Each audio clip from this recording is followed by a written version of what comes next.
Good evening, class. My name is Dr. Robert Pelley. I'm going to be teaching this graduate level class in health economics.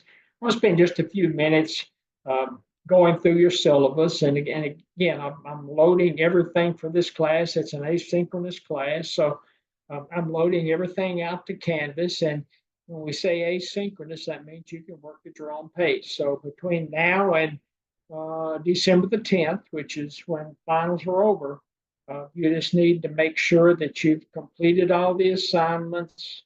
There'll be a couple of quizzes loaded out there. There'll be a midterm. There'll be a final. Uh, there's also some links to videos that you'll have to watch and comment on with your first and last name. But we'll kind of get into that in a few minutes. But as you go out there and look on Canvas once everything's loaded, you'll see that on the two quizzes, the midterm and the final, it's got an end date of December the 10th, and that's why that end date is there.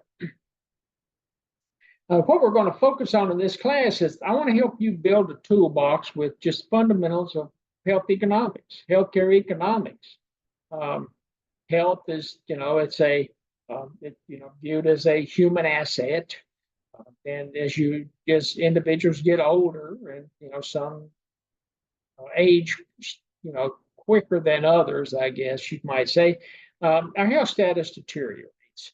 And that's what we're going to be focused on in this class is, just the understanding of the healthcare market, understanding of health status.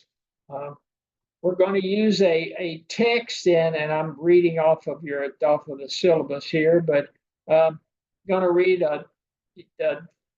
use a text, and it's not going to cost you anything. It's a PDF version that I found out on the internet, and it's Essentials of Health Economics by Dewar. And so it's going to be loaded out there on Canvas, and it's going to be in that first module, your module that's got your syllabus in it.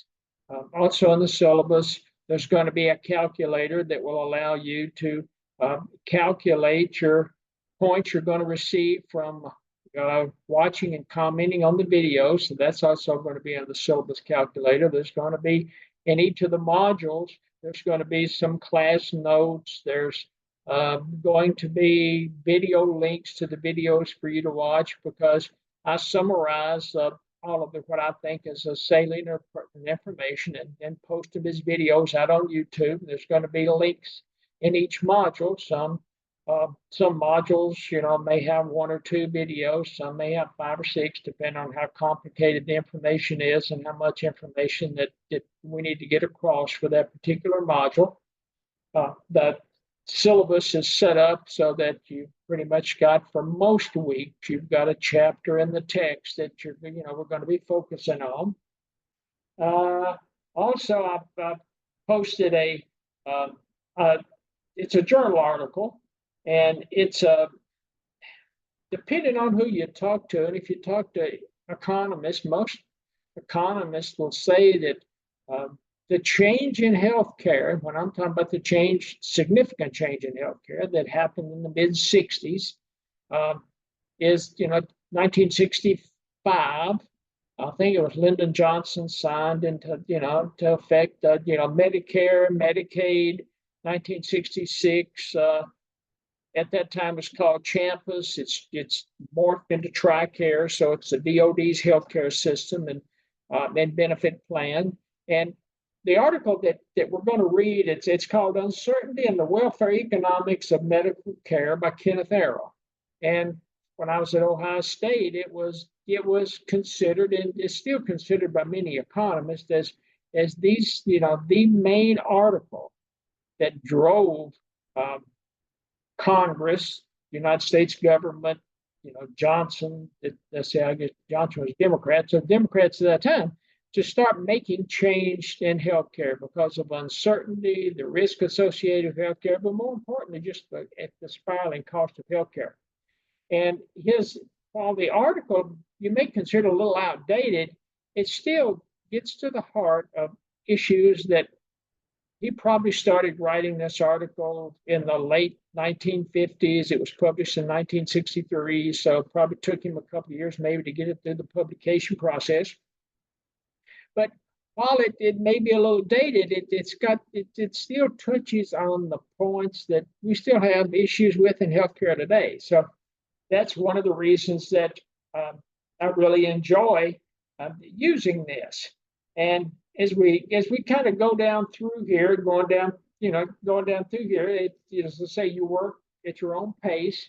But if you want a valid midterm grade, and I have to provide you with some type of midterm grade, you have to have the quiz number one and the midterm completed no later than October the 4th. So that's the week that you're taking your midterm test.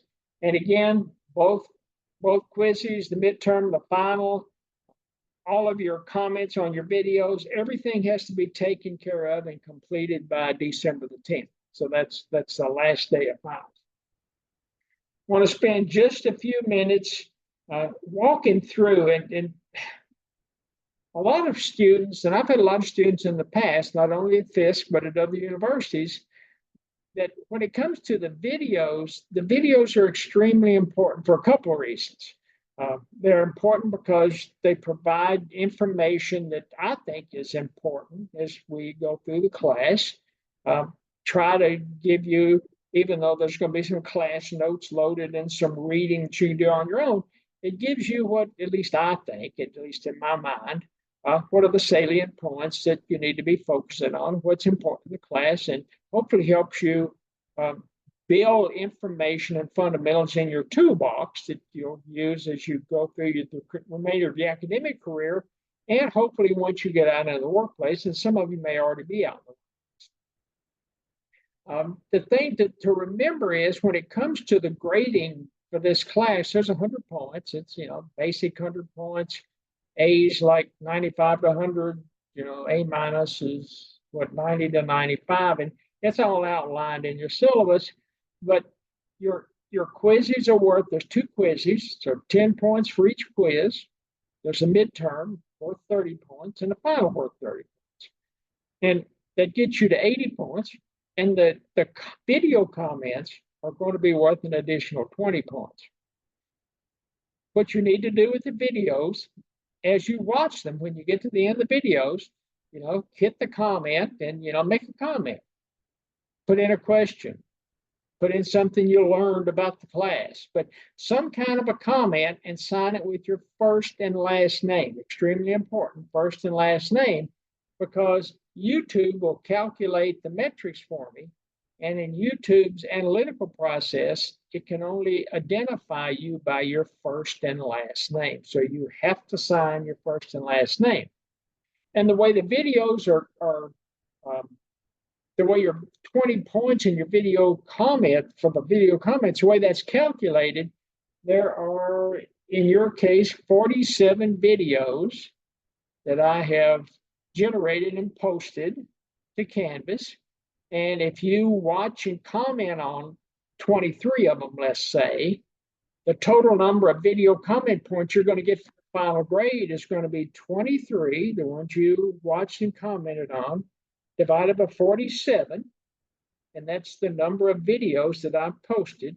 So 23 divided by 47 gets you to about 0.5. 0.5 times the 20 potential points gets you to 10 total points. So if you'd only watched half the videos, the best you can do in this class is going to be 90 points. That'd be an A minus. And that means getting perfect scores on 2 quizzes, the midterm, and the final. I've had a lot of students, for whatever reason, don't watch the videos, don't comment on the videos, and then they're scrambling around at the end of class. And especially if you haven't done any of the videos, you've lost 20 points.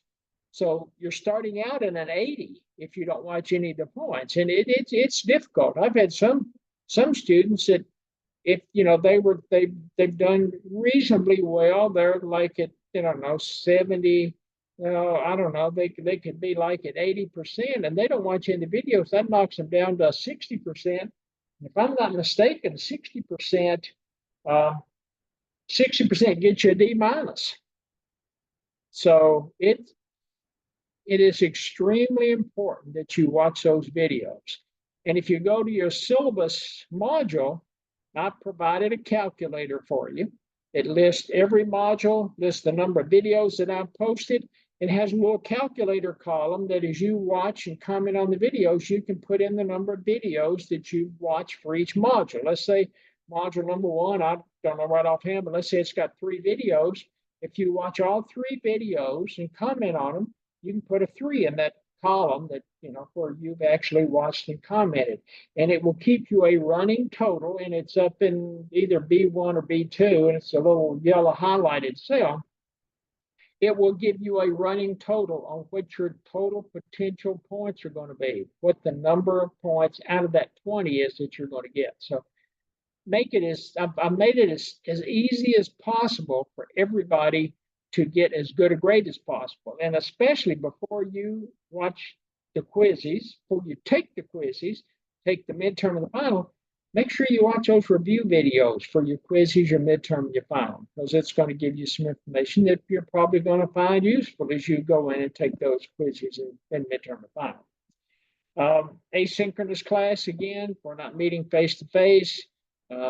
It's got my contact information. It's rpelly@this.edu. If you have any questions, you want to set up a Zoom meeting and we talk back and forth, that's as close to face-to-face as we're going to get. But I'll be more than happy to schedule some time with you and we'll work around that. So again, if you don't have anything else, at least I don't have anything else on this. So hope everybody does well in the class. And again, reach out. Don't ever hesitate to reach out to me if you need something. You can either do it through Bulldog Mail or you can do it through Canvas. Talk to you later. Thank you.